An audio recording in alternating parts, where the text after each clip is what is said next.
Welcome to Authentic Ecstasy Podcast, a place where we explore our innate, intimate freedom that is inside all of us. And we're here to do the last episode on freedom that we've been developing over this period of time. So welcome, Shivagam. Hi, I'm happy to be here for the last chapter, for the last episode. So tell me, what is that point of view of freedom that you would like to share regarding that elevated point of view or that greater point of view?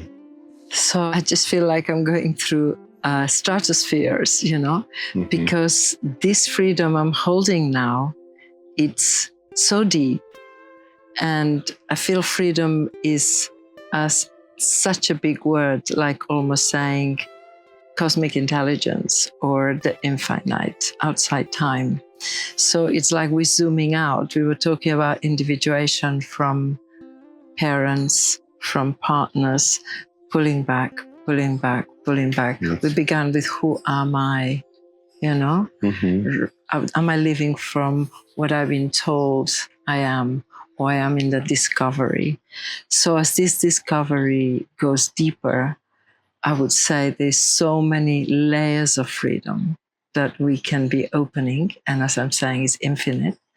But right now, the flavor I want to tease out is freedom from the human limitation.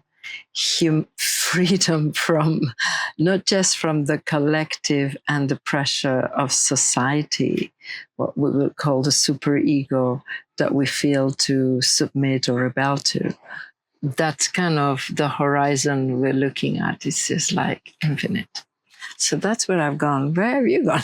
Like at the beginning in my mind, it was more about giving clues for, let's say, the normal human life. But and you are totally right. There is a higher level of feeling that freedom, which there are different ways of explaining it. And it's how do I free myself from my own identity as a human being, as an ego? Because that is just a little tiny part of what we really are. In truth, we are so much more. There is no way of measuring it. But I sometimes like to use a reference. And I like to say that our human part, meaning mind, emotion, energy body, and physical body, it's only 10% of what we truly are. So I like to say to people, your consciousness, and in there, it fits every single word that means the same. Like some tradition call it soul, some tradition call it individual consciousness, someone time that it's called the spirit or your self, your higher self. All of those are synonymous of the same experience, which I call it soul or consciousness. So our consciousness is so much bigger than our human experience. I remember when I started spirituality, there was a mantra that I used to do, that it was Madhehane me atma om, which means I'm not the body, I am the soul. That mantra was used to connect with that consciousness that we are. But after practicing for a while, we realized that it was leading people into disconnecting from the body, going into rejection of the body, because at the end we're saying, I am not the body. No, we are the body. The body is part of the soul, is part of the experience. So we changed the approach into, I am conscious, that I'm conscious into a flesh, that we are here incarnated. So that experience of being able to recognize that it's not that I am a human and there is a soul somewhere over there. It's that we are that soul. And part of that soul is tangible into what we call our human body, our human experience. We are spiritual beings having a human experience. I had an experience again and again of timelessness. when you move outside time, when you move into infinite spaciousness. And freedom feels short because freedom is freedom from something. You nailed it. Yeah. Freedom, it's the relative perspective after being in bondage. Yeah, so if I'm locked in a room and you let me out, which it feels like that on the journey. It is because there is a contrast. Yes, there's a contrast. But at this point, there is no contrast. Yeah, there is no contrast. There is no freedom. There is no love. That is the whole point, what I wanted to get. When they tell me, what's your experience of freedom at that level? I say, freedom does not exist. Freedom is a dream that we need when we feel the contrast, when we feel that we are not free. So we have to find that freedom. But there is a point where you discover freedom and then you understand that you were never attached to. There were never those chains. And then you say, oh, okay, so freedom never existed. Yeah, that's the whole point of it. But I like to bring an analogy, which I feel it really seduces us into realizing that what actually we're talking is true. And the analogy is like when we go to bed and we fall asleep, we dream, and we dream about a setting. You know, I'm in this situation with these people, and I am also in it. And there is all these interactions and events happen while I am perfectly asleep, not conscious of anything. And my mind is projected on a screen, this in order for it to continue to process itself. Well, we're not, you know, what the act of dreaming is. It creates this reality, and you're there and you suffer the dream, and you enjoy the dream. And then you wake up and you think, oh my God, but it wasn't there. There was no situation as such, and you're so impacted, sometimes it takes you a while to come back. And I feel that mind is using the same protocol, the same system that consciousness uses to give itself the experience of knowing itself. So it's dreaming all this drama we've been talking about, that we are in bondage and that we're not free and that I am codependent and I'm not individuated and I'm struggling and I suffer all these emotions and I'm going through all of that. But I am not at the same time. And to have that point, if we carry on doing what we've been talking about, individuating from everything, you fall into the waking state, which is you think, are you joking? So it wasn't real. So it's not that it's not real. It's like it's only real if you are in this dimension of experiencing the dream. I mean, the dream is super real. Yeah. That's 100% true. Have you seen the film Lucy? Only 7 or 8 times. Yeah, exactly. Not one of my favorite movies. You just watch it to torture yourself. Every time I fall through the screen of my mind that's busy doing what it does, it's always there. And I can't believe, literally, because nothing changes, but everything changes. So I can't believe when I'm identified again with the construct, the difference is phenomenal, but it's like it's not even a millimeter gap. It's like it's happening simultaneously. Like I'm seeing the ocean and you're not seeing the ocean. You're seeing something else. But the ocean, now you're conscious of it because... 100%, yeah, because you just named it. Because I named it, but it's been there all the time. And this is the freedom to be able to travel between seeing this wall that you're seeing and the stairs. Now you see the wall and knowing, simultaneously experiencing the ocean behind you. Then the other part that I enjoy is because you use an example that I say in my classes often. And sometimes I say, okay, pay attention to your feet. And now you're conscious of your feet. Now pay attention to the plant. And now you are conscious of the plant. But most of the people lose the attention on the feet. Why? Because the capacity of being conscious, that freedom of the mind, of the perception is so narrow that it's not easy to pay attention to what. And when I say that, now people are trying to be conscious of the plant, the feet, and the dog at the same time. Mm-hmm. So that is expansion of consciousness. Yeah. So that is part of the practice that I love to do, which is trying to be conscious of as much things as I can. All I want to add is that the nature of what I see and what I perceive and what you perceive, and what, not in terms even of what you're conscious and what the audience is perceiving, the people that are here listening with us, it's unique and different, and it's energy moving at different speeds and pixels. So, like, for example, do you know this lady that was a scientist, and she wrote this book, A Stroke of Insight? She had a stroke and her left brain shut down.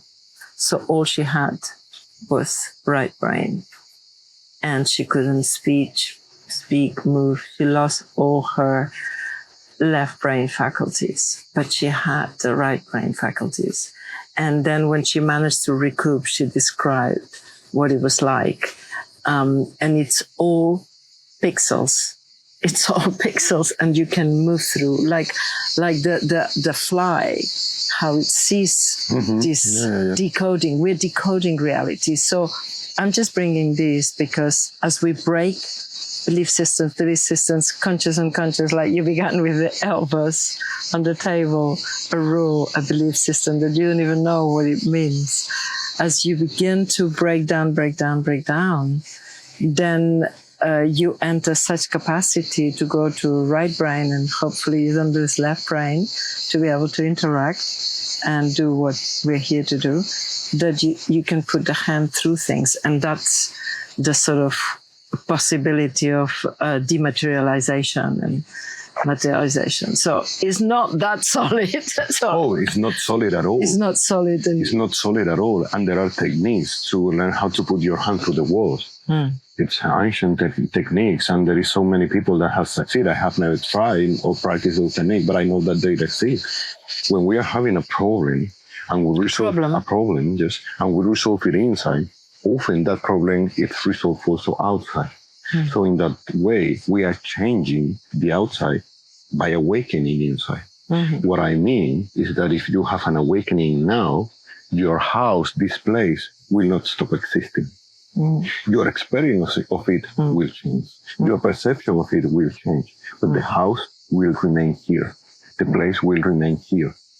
But then, but then it doesn't mean that this is tangible. It doesn't mean, that is not the case. For me, if I remain in the body, it will still exist. Unless I leave the body. If you leave the body, the house will still be here. You won't be able to perceive it. Yes. But the house, the dog, everything else will remain here unless a bomb falls in here. Then it will know. But this is not matter. This is consciousness. Yes. Consciousness. Everything is made of that consciousness. And consciousness starts to be compressed. Like when you have a TV. Yes. How do you gain quality in a TV?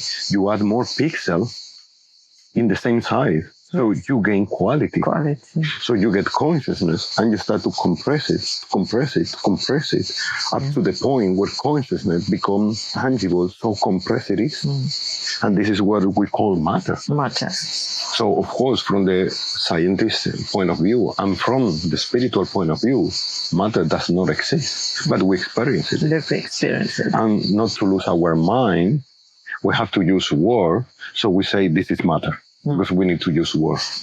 But when we are having this kind of dialogue, it's nice to say that and to say, okay, this is not tangible. To blur the finite lines, which is what we've been doing, to take away this solidity of I am a person and I was born and I am a gender and I am. Exactly. So we've been softening into what would it be to be able to be in relationship with the energies, with the forces, with the elements that I am made of, because I'm made of in this body of 4 elements. And so I don't know how to manage my fire. So I burn everyone, I burn myself. I don't know how to manage my water, and I just flood myself or others, and etc. And I don't know how to manage my earth, and I become like inert and solid. And, people call me depressed. I've just kind of been swallowed up. Or I don't know how to manage the air, and I just go, and people, you're not here. Come down, come to. And we're all kind of like, because we have not been taught our inner world, our inquiries, like, this is the answer. This is how you live. I mean, you think about it, 100 years ago, 200 years ago, you had such restrictions as to everything. And if you didn't do, the village will expel you. If you didn't do the things, if you didn't get married and have so many children, and you didn't do all that was written, now we just can throw the book and just say, I'm not doing any of it. But still is inside. We're still now ignorant about who we are. And this is what the podcast is about. In some of the episodes, we have left like a homework or a contemplation.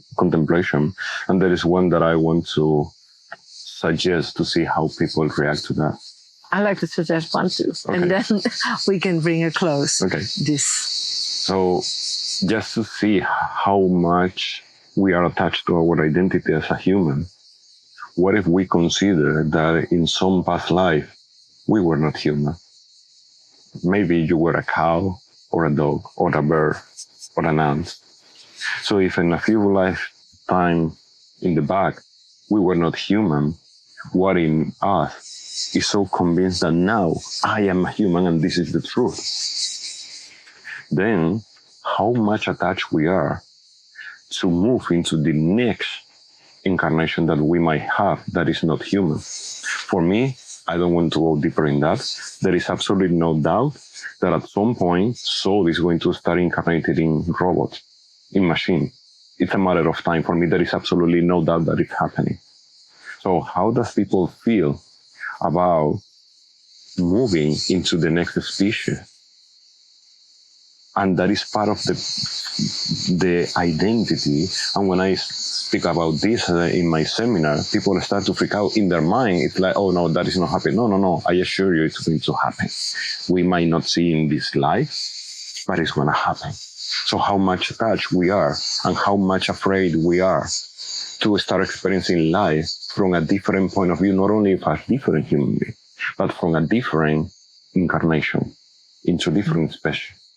Okay, so this is a good meditation to soften the attachment to the human condition, because I began with saying freedom from the perception that I am human and what that package means.